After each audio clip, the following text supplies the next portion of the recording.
परमात्मा कहते कि गुरुद्रोही के पेड़ पे और जय पग आवे वीर और 84 निश्चय पड़े, कह गए पूर्ण परमात्मा कबीर। सच साहिब जी परमात्मा की ये वाणी का अर्थ आपको समझाते हैं। परमात्मा कहते हैं कि जहाँ दान देने के लायक है, तुल्य है, वहाँ पे दान न देकर मनुष्य जो दान लेने के लायक नहीं है उसको दान देता है, तो ये दान व्यर्थ है भाई। और परमात्मा आगे बताते हैं कि गुरु की आज्ञा आवही और गुरु की आज्ञा से जावे। और परमात्मा कहते कि कहे कबीर सो संत है, आवा गवन नसावे। परमात्मा बताते हैं कि जो भी शिष्य अपने गुरु जी की आज्ञा को नकारते हैं उनकी कई पीढ़ियाँ नरक में जाती है। और ऐसे शिष्य को परमात्मा बताते हैं कि ठहार नहीं, मतलब सहारा नहीं मिलता है ऐसे शिष्य को, मतलब कि उसका कोई बचाव नहीं होगा। तो गुरु से विमुख और उल्टा चलने वाला वो काल प्रेरणा से आचरण करता है, अपने मन माना आचरण करता है।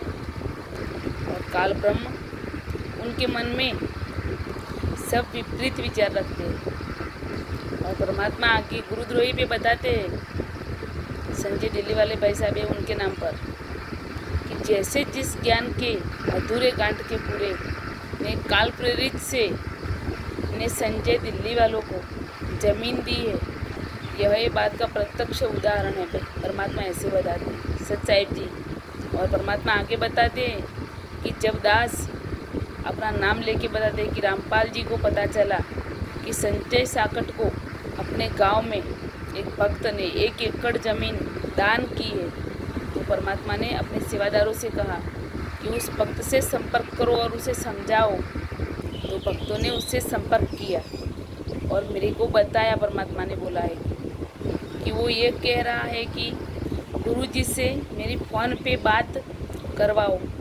तो परमात्मा ने ऐसा करने से मना कर दिया, क्योंकि कई लाख संगत है परमात्मा की, और यदि सब ऐसा करने लगे तो परमात्मा का कहना यही है कि मैं किस किस से बात करूँगा।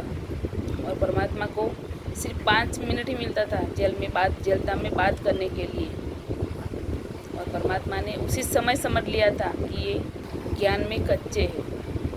मेरे फ़ोन पे मना करने के पश्चात भी परमात्मा ने बोला, उस भक्त को संजय दिल्ली वाले के ऊपर दृढ़ विश्वास हो गया।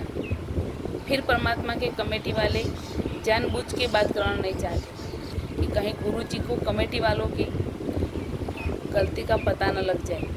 लेकिन परमात्मा ने बोला कि उस भक्त के मन में यही बात तो आनी चाहिए थी कि गुरु जी का आदेश है या नहीं है, ऐसा करने पर स्पष्ट करते।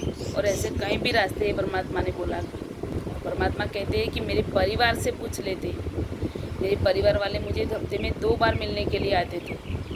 तो भाई ऐसा करने से हमें चेतना है, और सिर्फ परमात्मा ही हमारे लिए सब कुछ है, हमारे गुरुदेव ही हमारे लिए सब कुछ है, दूसरा कोई नहीं है उनके तुल्यवान।